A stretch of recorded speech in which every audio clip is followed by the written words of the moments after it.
जय हिंद लर्नर। तो लर्नर से एक बार फिर से स्वागत है आप लोग का बिगिनर्स लर्न यूट्यूब चैनल पर। तो अभी हम लोग जो सेंचुरी 3 2024 कर रहे हैं ना, जिसमें हम लोग मैथमेटिक्स के हर एक चैप्टर से मोस्ट VBI 100 क्वेश्चन को सॉल्व कर रहे हैं। तो आज हम लोग चैप्टर नंबर 3 जो नया चैप्टर है ना, दो चर वाले रैखिक समीकरण, तो इसके सेंचुरी सीरीज को स्टार्ट करने वाले हैं। और इसके भी 1 से लेकर पूरे 100 तक के जो मोस्ट इंपोर्टेंट क्वेश्चन है ना, जो आपके टर्मिनल एग्जाम 2-3 दिनों में स्टार्ट होने वाला है, फिर जो सेंटअप एग्जाम आएगा और जो फाइनल एग्जाम आएगा उसमें डिट्टो छप जाए वैसे क्वेश्चन को लेकर। ठीक है, तो फटाफट से हम लोग दो चर वाले रैखिक समीकरण को सॉल्व करने की ओर बढ़ते हैं। ठीक है, तो पहला क्वेश्चन जो है ना, वो यहाँ पर वो इस प्रकार से दिया हुआ है। समझिए क्या करा है कि समीकरण युग्म में 2x + 3y = 5, 4x + 6y = 9 का पूछ रहा है क्या कि असंगत है, अद्वितीय हल है, अनेक हल है या इनमें से कोई नहीं है। तो इसके लिए सबसे पहले आपको याद रखना होगा दो समीकरण युग्म में क्या होता है कि a1x plus b1y plus c1 = क्या होता है 0 होता है। दूसरा होता है a2x plus b2y plus c2 = क्या होता है 0 होता है। ठीक है, यह दो अगर समीकरण युग्म है ना, तो इसका पूछेगा आपसे कि बताइए अद्वितीय हल है, अनेक हल है, कोई हल नहीं है, या फिर पूछेगा कि संगत है कि असंगत है, या फिर ये दूसरा हो गया। तीसरा यह पूछ सकता है कि बताइए कि प्रतिच्छेदी रेखा है, संपाती रेखा है या समांतर रेखा है। तीन ही क्वेश्चन आपको ना मेनली इसको इस जो चैप्टर है ना दो चर वाले रैखिक समीकरण, इसमें पूछा जाता है। ठीक है, तो यहाँ पर देखिए अगर इसको सॉल्व, अगर इसका कंडीशन मैं आप लोग को बता दूं, ये दो समीकरण आप लोग समझ चुके होंगे। तो इसका देखिए क्या होता है कंडीशन, होता है कंडीशन कि अगर a1/a2 = b1/b2, अगर a1/a2 not equal to b1/b2 होता है ना, तो यह क्या कंडीशन होता है, तो याद रखिएगा कि यह अद्वितीय कंडीशन होता है। क्या होता है, अद्वितीय कंडीशन होता है। ठीक है, उसके बाद दूसरा नंबर कंडीशन बता देता, अगर a1/a2 = b1/b2 not equal to अगर c1/c2 रहता है ना, तो इसका कोई हल नहीं होता है। क्या होता है, कोई हल नहीं होता है। और पूछेगा कि कैसा रेखा होता है, तो समांतर रेखा होता है। ठीक है, दूसरा हो गया कंडीशन। और तीसरा कंडीशन होता है कि अगर a1/a2 = b1/b2 = c1/c2 रहता है ना, तो इसका अनेकों हल होता है, मतलब कि अनंत हल होता है। और पूछेगा कि रेखा कैसा होता है, तो रेखा बताइए कि संपाती रेखा होता है। ठीक है, तो इसको कंपेयर करते हैं। तो यहाँ समीकरण युग्म है, तो इसको लिखेंगे तो यह क्या हो जाएगा कि 2x + 3y - 5 = में 0 हो जाएगा। और इसको इस तरफ लाइएगा तो ये हो जाएगा 4x + 6y - 9 = में हो जाएगा 0। तो पुट करिए तो ये हो जाएगा 2/4 = 2/6 = में हो जाएगा आपका कितना कि 5/9, माइनस माइनस तो कट जाएगा। लेकिन देखिए 2/4 = 3/6 होता है, 3/6 होता है। तो आप लोग के ये है क्या कि जी हाँ, ये तो क्या होता है कि यह इसके तो बराबर होता है, इसके बराबर होता है। लेकिन क्या यह 1/2 है, यह 5/9 के बराबर होता है। तो आप लोग को यह कि नहीं, मतलब कि लास्ट वाला नहीं मिला है। और जब लास्ट वाला नहीं मिलता है तो क्या कंडीशन होता है कि वह असंगत होता है। तो right answer option number A हो जाएगा। क्वेश्चन नंबर 2 की ओर बढ़ते। तो क्वेश्चन नंबर 2 देखिए क्या कह रहा है कि समीकरण युग्म में 2r - 3x = 8 और 4r - 6x = 9, इसका फिर से वही पूछा गया है। तो आपकी क्या है कि मैं आप लोग को समीकरण युग्म में ना जो सी का वैल्यू उसको इस तरफ नहीं, आप लोग समझ जाइएगा कि माइनस से इस तरफ ले आए। तो इसको पुट करेंगे तो 2/4 हो जाएगा = -3/6 हो जाएगा = इस तरफ ले आइएगा तो -8 है, इसको भी ले आइएगा तो -9। तो देखिए 2/4 1/2 हो जाएगा, ये भी कट के 1/2 हो जाएगा। लेकिन क्या 1/2 ही होगा, मतलब कि लास्ट वाला नहीं मिल रहा है। और जब लास्ट वाला नहीं मिलता है तो इसका क्या होता है कि कोई हल नहीं होता है। और कोई हल नहीं होता है मतलब कि असंगत होता है। तो इसका right answer option number A हो जाएगा। क्वेश्चन नंबर 3 की ओर बढ़ते हैं। तो 3 भी लगातार उसी प्रकार से क्वेश्चन है कि समीकरण युग्म, तो इसको सोल्व करना है। तो लिख देते हैं तो 5/6 हो जाएगा = में हो जाएगा -3/10 हो जाएगा और = में हो जाएगा -11/22 हो जाएगा। तो क्या 5/6 3/10 के बराबर है, तो आप लोग को यह कि नहीं है। और जब ऐसा कंडीशन बनता है तो यह क्या होता है, अद्वितीय हल का कंडीशन होता है। और जब अद्वितीय हल का कंडीशन होता है तो वह होता है संगत। तो इसका right answer option number B हो जाएगा कि संगत है। क्वेश्चन नंबर 4 की ओर बढ़ते तो क्वेश्चन नंबर 4 समझिए क्या करा है कि समीकरण में 3/2l plus 5/3m equal to 7 और 9l minus 10m equal to 14 है। तो इसका भी वही पूछा गया केवल, तो इसको पुट कर देंगे सिंपल। तो 3/2 और 9/2 तो 9 दूना कितना हो जाएगा, तो सीधा इसको हम लोग क्या लिख देंगे कि यहाँ पर लिख देंगे 18, ठीक है। उसी प्रकार ये हो जाएगा 5 और 3 से गुना करवा दीजिएगा तो माइनस यहाँ पर हो जाएगा 30 इक्वल टू में हो जाएगा 7/14। तो आप लोग देख कर बताइए 3/18 जो है क्या 5/30 के बराबर है, तो आप लोग कहिए कि नहीं बराबर है। और जब a1/2 not equal to b1/b2 होता है तो क्या होता है कि अद्वितीय हल, और अद्वितीय हल मतलब कि संगत। तो राइट आंसर इसका ऑप्शन नंबर ए हो जाएगा। क्वेश्चन नंबर 5 की ओर बढ़ते हैं ना, तो क्वेश्चन नंबर 5 समझिए क्या करा है। क्वेश्चन नंबर 5 जो यहाँ पर करा है कि समीकरण एक में x plus 2y equal to 6, 3x plus 6y equal to 18, इसका पूछा गया है कि असंगत है, अद्वितीय हल, अनेक हल क्या है यही बताना है। तो पुट कर देंगे तो 1/3 आ जाएगा, यहाँ से आ जाएगा 2/6 और इक्वल टू में आ जाएगा 6/18। तो 2 से 6 कटेगा 3 मरतबे, 6 से 18 कटेगा 3 मरतबे, मतलब कि a1/a2 equal to b1/b2 equal to c1/c2 क्या मिल रहा है 1/3, मतलब कि तीनों बराबर है। जब तीनों बराबर होता है तो अनेको हल होता है। क्या होता है, अनेको हल। तो इसका right answer option number C हो जाएगा कि अनेको हल है। क्वेश्चन नंबर 6 की ओर बढ़ते हैं ना, तो क्वेश्चन नंबर 6 देखिए क्या करा है कि समीकरण युग्म 3x plus 2y equal to 1 और 2x plus 4/3y equal to 2/3, इसका कौन सा हल होगा। तो सॉल्व कर दीजिएगा तो ये हो जाएगा 3/2 इक्वल टू 2/2 इसको 3 ऊपर चला जाएगा तो ये हो जाएगा 6/4 और इक्वल टू में हो जाएगा, या फिर यहाँ पर क्या हो जाएगा, यह हो जाएगा 3/2। और इसको भी सॉल्व करिएगा तो आपको क्या मिलेगा, तीनों के तीनों 3/2 ही मिलेगा, मतलब कि इसका अनेक हल है। तो right answer option number C हो जाएगा। क्वेश्चन नंबर 7 की ओर बढ़ते तो क्वेश्चन नंबर 7 जो है ना वह कि समीकरण युग्मक x plus 2y plus 5 equal to 0 minus 3x minus 6y plus 15 equal to 0 के हल कैसा है, ठीक है। यहाँ पर हर नहीं बल्कि हल है, तो लिख देंगे तो 1/में हो जाएगा -3 इक्वल टू हो जाएगा 2/में -6 इक्वल टू में हो जाएगा क्या कि 5/में हो जाएगा 15। तो इसको भी सॉल्व करिएगा तो आपको क्या मिलेगा कि यहाँ तो ये दोनों बराबर मिलेगा लेकिन लास्ट वाला बराबर नहीं मिलेगा। और जब लास्ट वाला बराबर नहीं होता है तो क्या होता है कि उसका कोई हल नहीं होता है। तो इसका राइट आंसर जो आप लोग का 7 का हो जाएगा वो ऑप्शन नंबर डी हो जाएगा, कोई हल नहीं है। क्वेश्चन नंबर 8 के बढ़ते तो क्वेश्चन नंबर 8 इस प्रकार से कि समीकरण युग्मक x minus 3y equal to 3 और 3x minus 9y equal to 2 के हल है। तो सिंपल सॉल्व करेंगे तो ये हो जाएगा 1/3 इक्वल टू -3/9 इक्वल टू हो जाएगा आपका -3/-2। तो इसको सॉल्व करिएगा तो क्या 1/3 3/9 के तो बराबर हो जाएगा, लेकिन ये लास्ट वाला के बराबर नहीं होगा। और जब लास्ट वाला बराबर नहीं होता है मतलब कि इसका कोई हल नहीं है, तो right answer option number D हो जाएगा।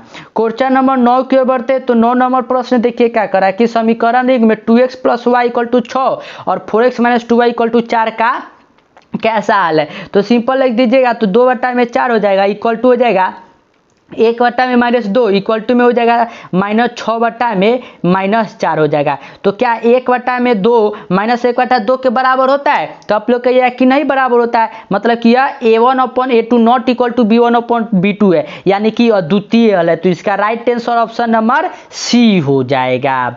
क्वेश्चन नंबर 10 की ओर बढ़ते तो 10 नंबर क्वेश्चन करा है कि समीकरण युग्मक 2x minus 5y plus 4 equal to 0 और 2x प्लस वाई माइनस 8 का कैसा हाल है। तो सॉल्व कर देंगे तो ये हो जाएगा 2/2 इक्वल टू -5/में हो जाएगा यहाँ से 1 और इक्वल टू में हो जाएगा क्या कि 4/में हो जाएगा -1।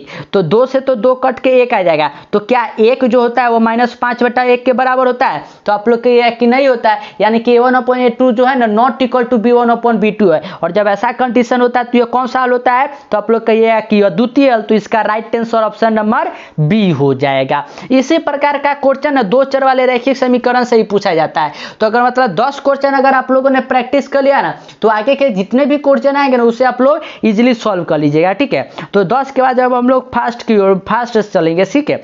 तो कह रहा है 11 नंबर की वह समीकरण नहीं क्या है जिसका कोई हल नहीं होता है वह कहलाता है। तो ये तो बता ही दिया कि जिसका कोई हल नहीं होता है ना वह असंगत होता है। तो राइट आंसर बी हो जाएगा। क्वेश्चन नंबर 12 की ओर बढ़ते हैं तो 12 भी आप लोग को बता ही दिया, क्या बताया है कि अगर कोई भी है, ठीक है, कह रहा है कि समीकरण में जिसका एक और केवल एक यानी कि अद्वितीय हल है तो क्या कहलाता है। तो बताइए देखिए, अगर किसी का भी अद्वितीय हल है ना तो अद्वितीय हल क्या कहलाता है, तो अद्वितीय हल कहलाता है संगत हल। तो इसका राइट आंसर जो आप लोग का बना जाएगा वो ऑप्शन नंबर कौन सा आ जाएगा, तो ऑप्शन नंबर बी हो जाएगा कि संगत हल। तो 12 नंबर क्वेश्चन भी कंप्लीट हो चुका है। तो 12 के बाद 13 नंबर की ओर बढ़ते हैं। तो 13 नंबर में भी देखिए क्या करा है कि वह समीकरण एक में जिसका अनेक हल होता है वह कहलाता है। तो जिसका अनेक हल होता है वह क्या कहलाता है, तो संपाती। आपको बताया कि संपाती रेखा, तो राइट आंसर बी हो जाएगा।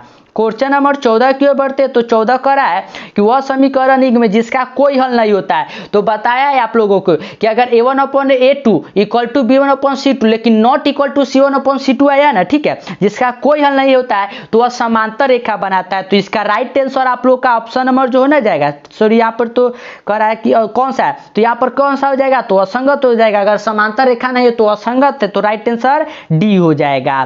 क्वेश्चन नंबर 15 देखिए क्या कर रहा है कि असंगत समीकरण युग्मों की हलों की संख्या क्या होता है। तो असंगत कौन से कंडीशन में होता है, जब समांतर रेखा बनता है, मतलब कि कोई हल नहीं होता है, और कोई हल नहीं होता है मतलब कि जीरो। तो इसका राइट आंसर हो जाएगा कि जीरो सॉल्यूशन होता है।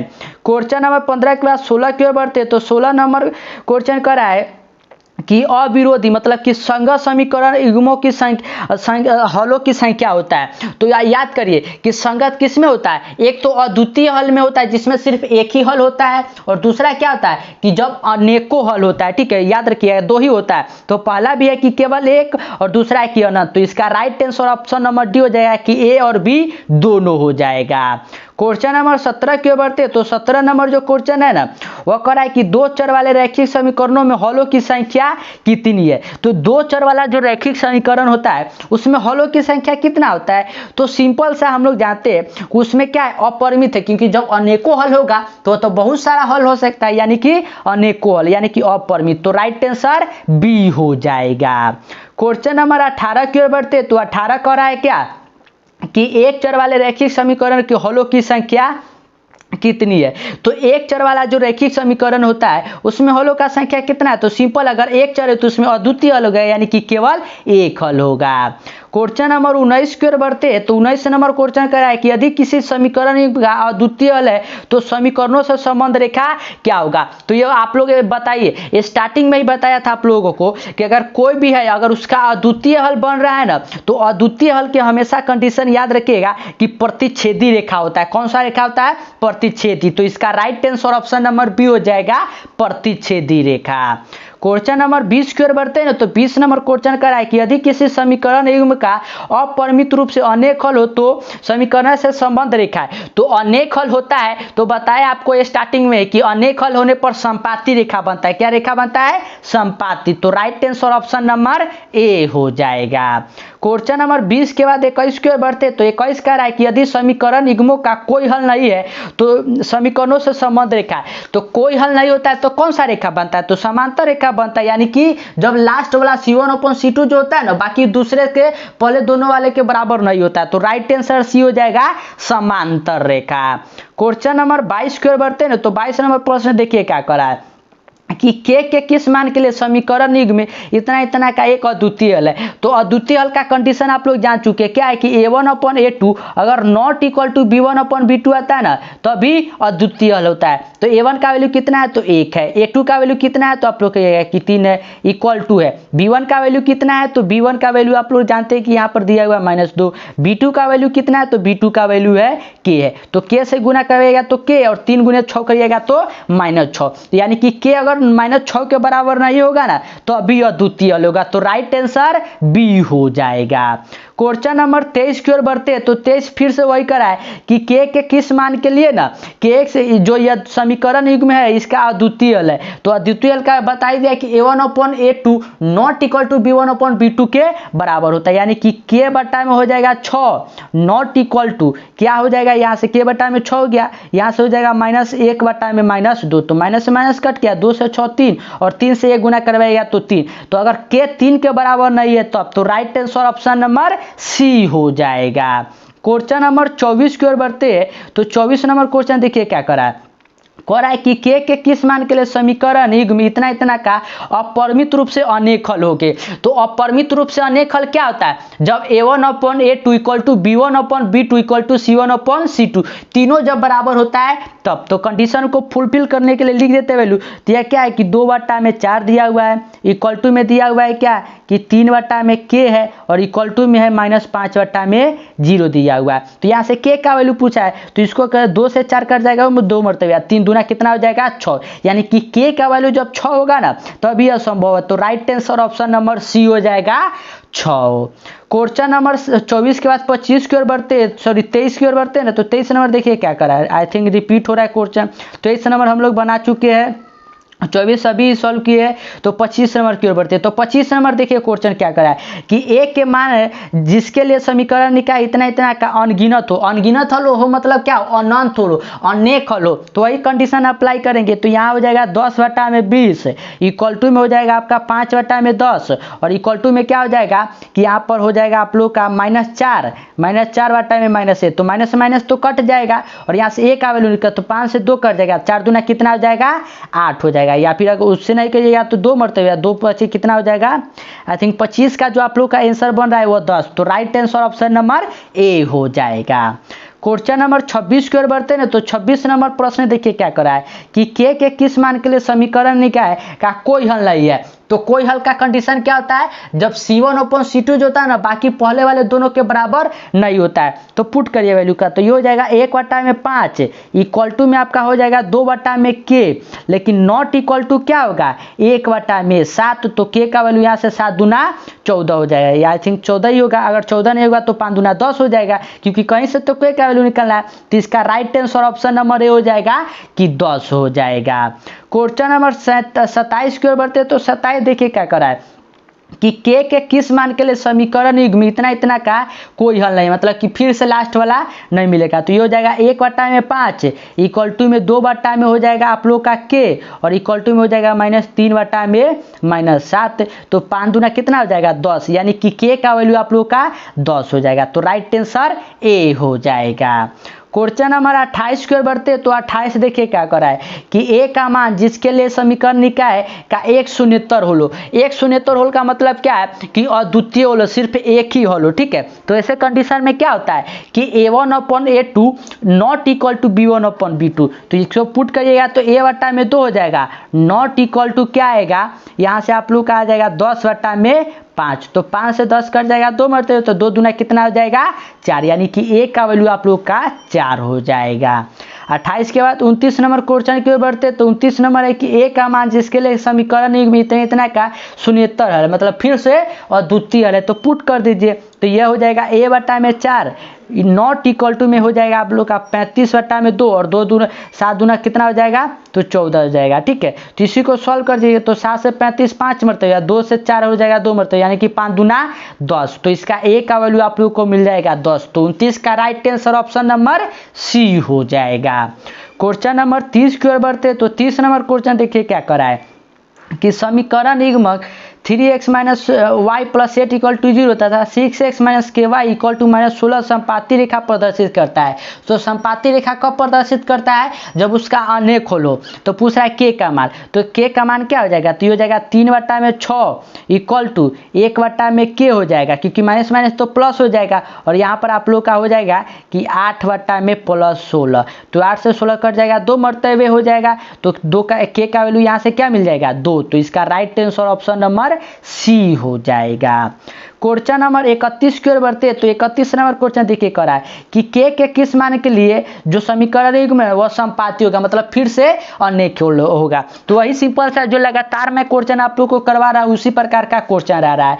तो 31 में जो आप लोग का के का वैल्यू होना जाएगा वह 4 हो जाएगा, ठीक है। आप लोग इसको चेक कर लीजिएगा, और इस प्रकार का आप तो आई थिंक कोई भी क्वेश्चन आएगा ना तो उसे आप लोग छोड़ने वाले नहीं है, और देखेंगे और सीधा आंसर मारेंगे, क्योंकि इतना सारा प्रैक्टिस आप लोगों को क्वेश्चन को मैं करवा देना और टिप्पणी में बता रहे कि एक भी क्वेश्चन छूटने नहीं जा रहा है। ठीक है, तो 31 का आंसर डी हो जाएगा। 32 को देखिए, 32 में कर रहा है कि रेखा इतना इतना का समांतर रेखा। तो समांतर रेखा क्या है, जब कोई हल नहीं होता है। तो कोई हल नहीं के लिए क्या हो जाएगा कि 3 बट्टा में आपका 2 इक्वल टू 2 के बट्टा में आपका 5 हो जाएगा एंड -2 बट्टा में 1 नॉट इक्वल टू। तो 5 दूना 10 हो जाएगा और 2 से 10 कट जाएगा, यानी कि के का वैल्यू जो आपको मिलना जाएगा वो -5 मिल जाएगा। कितना मिल जाएगा, आई थिंक यहाँ से के का नहीं दिया हुआ है, तो यहाँ से अगर निकलेगा के का तो क्या हो जाएगा कि 5 या 15, तो 15 बट्टा में 4। तो इसका right answer option number C हो जाएगा। क्वेश्चन नंबर 33 की ओर बढ़ते, तो 33 में फिर से वही करा है कि जो के का मान निकालना है अगर यह प्रतिच्छेदी रेखा है, मतलब कि a1/a2 जो है नॉट इक्वल टू b1/b2 है, तो हो जाएगा आपका के बट्टा में 4 नॉट इक्वल टू में आपका हो जाएगा क्या कि 3 बट्टा में हो जाएगा 1। तो 4 तिहाई 12, यानी कि के का मान अगर 12 नहीं होगा तो अब तो right answer option number B हो जाएगा।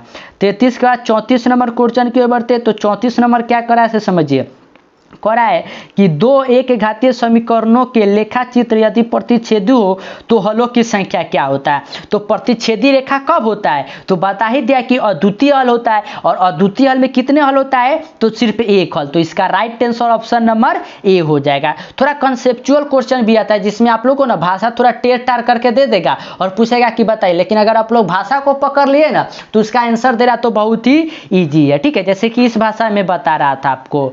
तो 34 के बाद 35 नंबर क्वेश्चन की ओर बढ़ते, तो 35 नंबर देखिए क्या करा है कि 2 एक घातीय समीकरणों के लेखा चित्र यदि समांतर हो तो हलों की संख्या।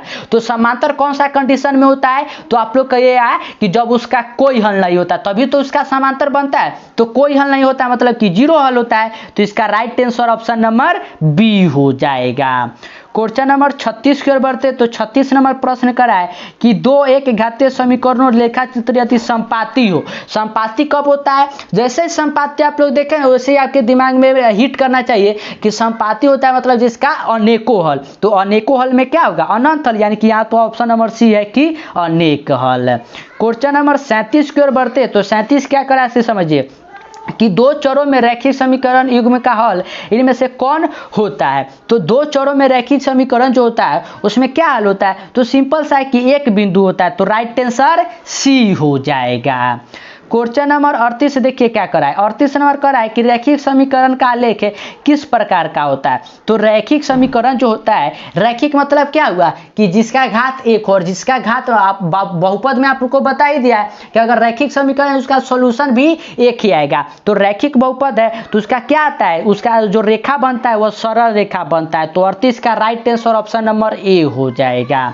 क्वेश्चन नंबर 39 की ओर बढ़ते, तो 39 करा है कि रैखिक समीकरण x = 5 का आलेख क्या है। तो देखिए ये इसका आलेख क्या होता है, ये आपका x हो जाएगा ऊपर y हो जाएगा। तो मान लीजिए कि x का वैल्यू यहाँ पर 5 है, तो यहाँ पर अगर x का वैल्यू 5 है ना तो ग्राफ खींचेगा तो यहाँ से इस प्रकार से खींचाएगा, और जब यह ग्राफ आया तो यह किसके पैरेलल है, तो आप लोग कहिएगा कि यह y के समानांतर है। तो right answer option number A हो जाएगा। 39 के बाद 40 नंबर क्वेश्चन की ओर बढ़ते और आज के लास्ट क्वेश्चन की ओर, तो 40 नंबर देखिए क्या करा है कि समीकरण x = -3 का आलेख। तो x का वैल्यू आया मतलब कि वह y के समानांतर है। तो इसका right answer option number A हो जाएगा कि y अक्ष के समानांतर। तो इस प्रकार से 2 चर वाले रैखिक समीकरण है ना। तो सेंचुरी सीरीज के पहले वीडियो में हम लोगों ने क्या कर लिया है कि 1 से लेकर 40 तक के सभी क्वेश्चन को डील कर लिया है। तो आप सभी क्वेश्चन को तैयारी कर लीजिएगा, और सेम टाइप के क्वेश्चन बस उसमें क्या करेगा कि संख्या को अलग अलग कर देगा, कहीं पर चर को अचर बना देगा, चर को चर कर देगा, उसी में के ए वैल्यू का पूछ कर आपको परेशान करता रहेगा। तो अगर आप लोग अगर अच्छी तरह से प्रैक्टिस कर लीजिएगा ना तो एग्जाम में एक भी क्वेश्चन आप लोग का नहीं छूटेगा। और बाकी वीडियो कैसा लगा कमेंट सेक्शन में बता दीजिएगा, और चैनल को सब्सक्राइब भी कर लीजिएगा।